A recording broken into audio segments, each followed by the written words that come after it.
Boy, it's easy for that fire to go out. We get busy doing so many things that kind of take over. We don't even know sometimes when it goes out. Sometimes we wake up in the morning and we wonder, why are we feeling so tired? Where'd the energy go to? And we don't even know because it snuck up on us. Well, congratulations. We are officially in the busiest time of the year. December is crazy. Talk about things sneaking up on us. Can you believe it's already December? It just happened a couple days ago and we're back to it, but it's a good time of year. But there are some dangers in December. Dangers that we need to look out for, and I just want to share with you briefly this morning something that's so important to keep in mind during this season. I know that there are some of you out there who love Black Friday shopping. Who went Black Friday shopping this year? What? Yeah, I see several, but I know more of you did than...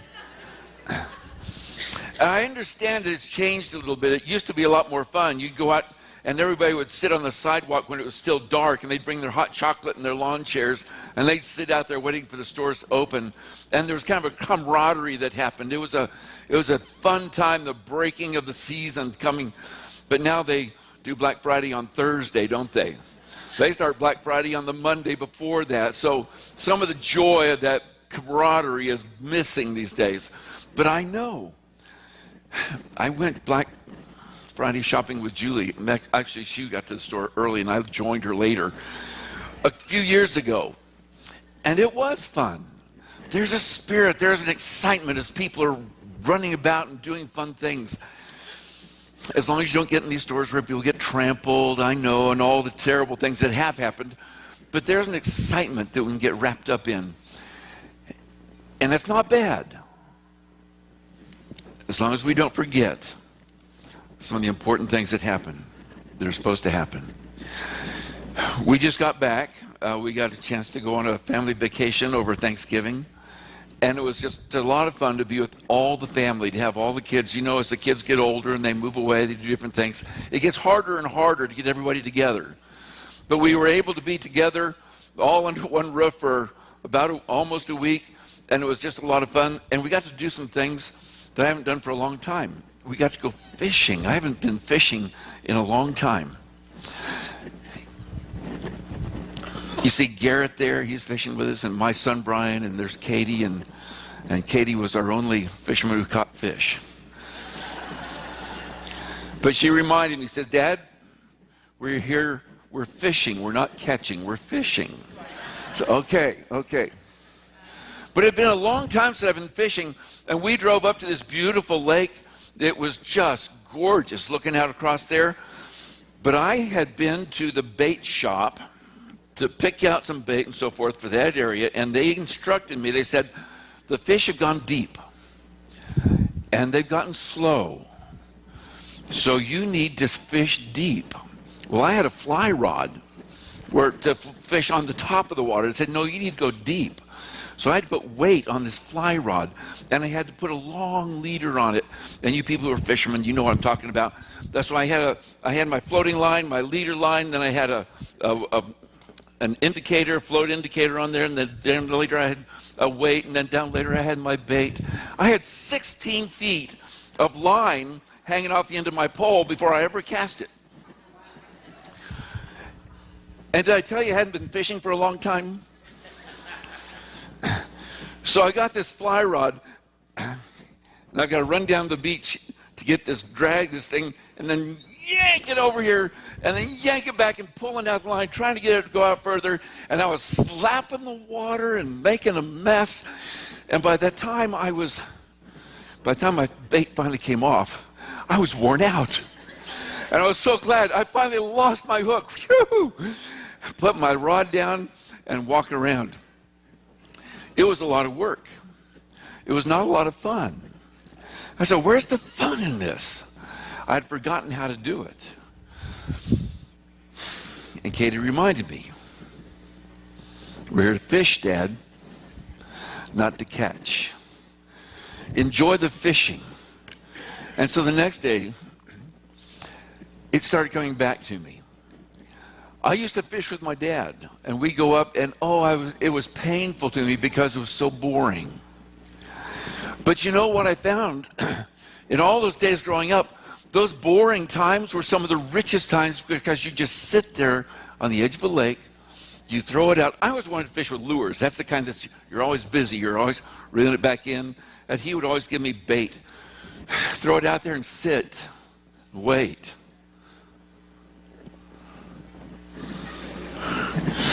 So I'm sitting and waiting. And you know what you do when you sit and wait?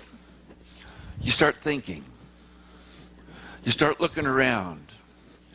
And that next day, as we got to fish and just kind of sit on the edge of the bank and just look around, suddenly it came back to me. Those were some of the richest times of my life, to look around and consider my life, to consider the world, to consider God and what he had made, to look around and just to soak things in because I wasn't busy doing something else.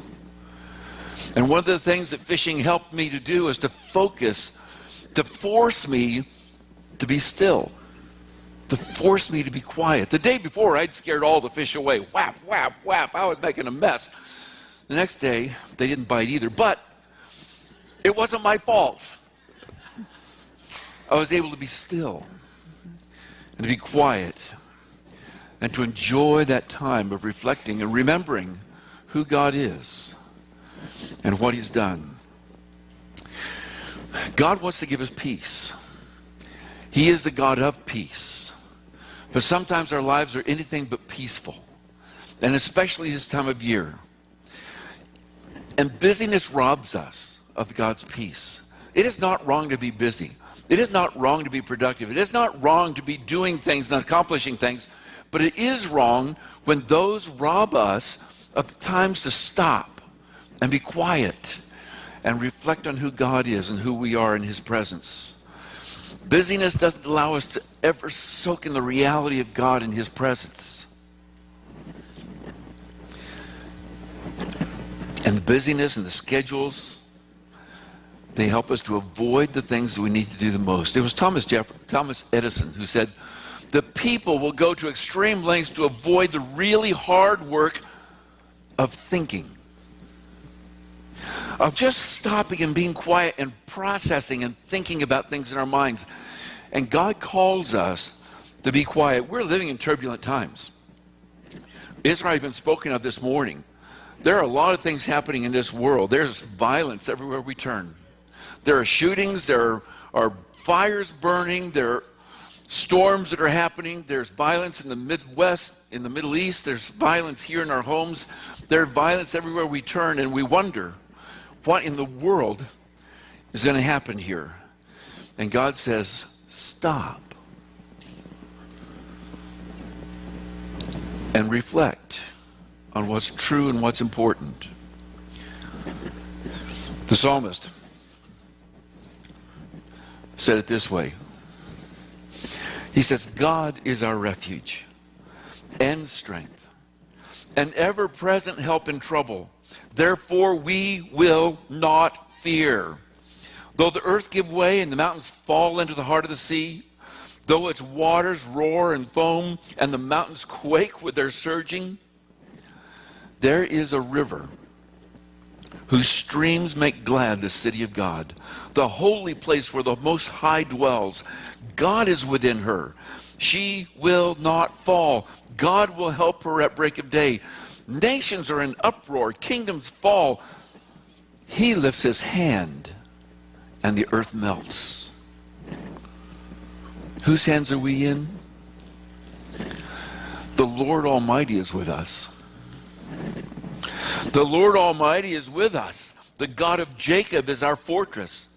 Come and see what the Lord has done, the desolations he has brought on the earth. He makes wars cease to the ends of the earth. He breaks the bow and shatters the spear. He burns the shields with fire. To reflect the words that Jake read for us this morning from a different psalm, remembering whose hands are we in. And then the psalmist says this. He says, be still and know that I am God. I will be exalted among the nations. I will be exalted in the earth. Yet the Almighty is with us. The God of Jacob is our fortress. But before you know that, you must stop all of your running around. You must have a discipline to stop, be quiet, and to be still. And he says, this is the time that you get to know who God is. This is the time you get to experience the presence of God. And if we get so busy in our lives, we never get to experience the gift of God's presence. So he says, be still and know that I am God. There's violence done in our own hearts, our spirits, by too much busyness. And I talked with so many people who are just out of breath. We're doing so many things. Julie showed me her schedule the other day. Everything in there is good, but it's every day. Something is going on every day. Anybody else's schedule look like that this month? Every single day somebody's saying, I want your time for this and for that. And they're all good things. But at the end of the week, we're tired. We're worn out. We wonder, where did our strength go? Where's the joy of the season? This silent night is missing. And it does violence to our hearts, violence to our spirits. Thomas Merton wrote many years ago, he said this: to allow oneself to be carried away by a multitude of conflicting concerns, to surrender to too many demands, to commit oneself to too many projects, to try to help everyone in everything, is to succumb to violence. Sounds like he was writing just yesterday. He was actually writing in the 1800s. Life was busy then too. Busyness is nothing new. It is one of Satan's greatest tools to get us distracted from what is truly important. We think we're doing all the important things, all the things we need to be doing, we're being productive, and God says, wait a minute, don't leave me behind. He says, stop, be still, and reflect on what's true. But we're looking at, well, which party can I go to? Which one can I not go to? Which event should I do now? I know what I have to get done, and I know what I want to get done, something, but I don't have time to do it all. What's going to suffer? And we start making decisions, and we start doing all the stuff. And God sometimes gets left out. I'm not leaving God behind. I still believe in God. I still have faith in Him. I still trust in Him. But I'm busy. How many of you would like to pray more? Like to have a better prayer life? How many of us would like to study God's Word more? Be more in tune with His Word? I've never met a Christian in my life that didn't want more of those things. And yet, they escape us. And God says, discipline yourself. Be still and know that I am God. We see in the book of Luke, we see a picture of Jesus. He was busy doing God's work. And he was down talking to people and healing people and feeding people and chastising people. He was always doing these things. But we see a cycle that he did. He would be down in the marketplace with the people, and then he would retreat to the mountain where he'd be still. And then he'd come back down to the marketplace and he'd work with the people. And then he'd go back to the mountain by himself and pray and be quiet and be still. It's fascinating to me that Jesus, the Son of God, could not get through this life without his times of quiet. He couldn't make it through this life without his times of prayer. And sometimes we think we can. Isn't that funny? We think we can do what Jesus couldn't do. Jesus knew the importance of being quiet and being still. And so he'd take himself away from all the needs. The needs were always there. All the problems, all the things of the world, they never left. But he would take himself out so he could come back and give something to give. You've heard the story about the businessman and the lumberjack who had a race trying to cut down a tree. Lumberjack had been cutting trees his whole life. He knew how to do it. This little businessman came up from New York City, greenhorn. He didn't know his, and the greenhorn, he challenged the lumberjack, said, I'll cut more trees today than you will. The lumberjack said, yeah, right, you're on. And so they took off in the morning.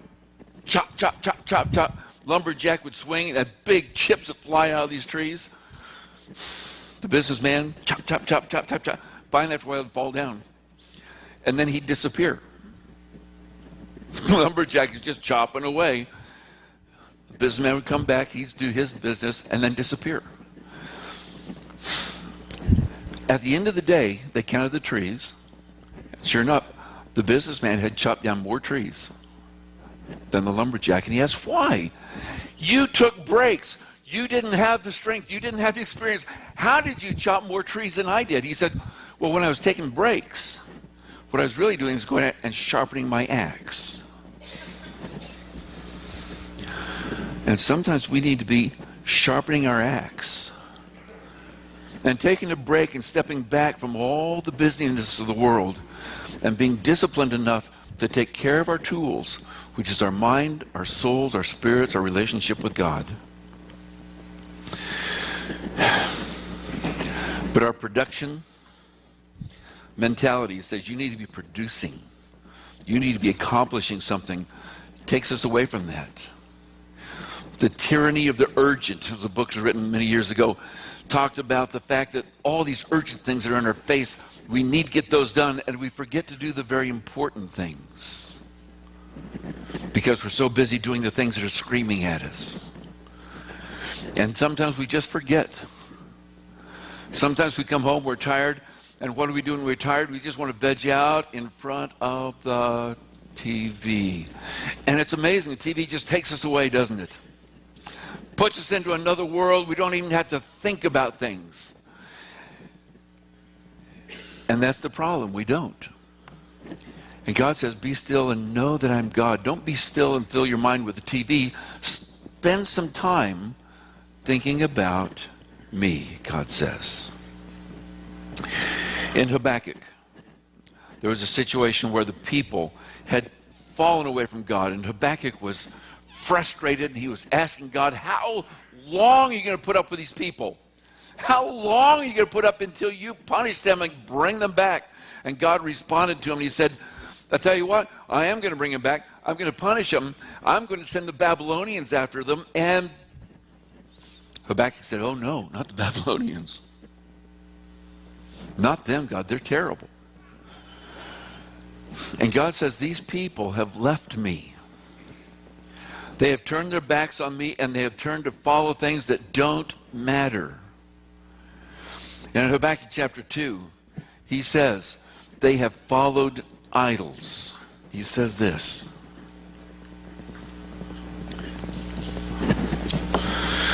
He says, of what value is an idol carved by a craftsman, or an image that teaches lies? For the one who makes it trust in his own creation, he makes idols that cannot speak. Woe to him who says to wood, come to life, or to lifeless stone, wake up. Can it give guidance? It's covered with gold and silver, but there's no breath in it. And then God says this, the Lord is in his holy temple. Let all the earth be silent before him. He says, stop and be still. In all the busyness of this world, don't let the busyness become your idol. Don't let the desire to produce something take away your relationship with God. Don't let the TV take away your relationship with God. Don't let the parties and the events and the shopping, don't let it get in the way. So I want to encourage you as we begin the busiest season of this year, make a special point to be quiet. Don't let our busy culture become the God that you bow to. I understand not everybody is busy this time of year. Not everybody's rushing around. Not everybody has a bunch of kids waiting for presents under the tree. Some people, this time of year is very lonely. For some people, this time of year is very hard.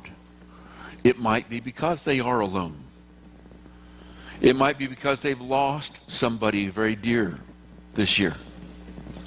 It might be because they've got memories of growing up in a situation that was always bad this time of year. I understand. And those people need to be still as well and know that God is and who He is and that they are loved by Him. And we need to remember those people too and look out for them. But I want to encourage all of us to put into mind a discipline this month. Maybe we'll carry. They say if you do something for 28 days, it'll become a habit. Let's start this month. If you haven't done this already, let's start each day with prayer. And I don't mean standing in the shower or praying in your car on the way to work.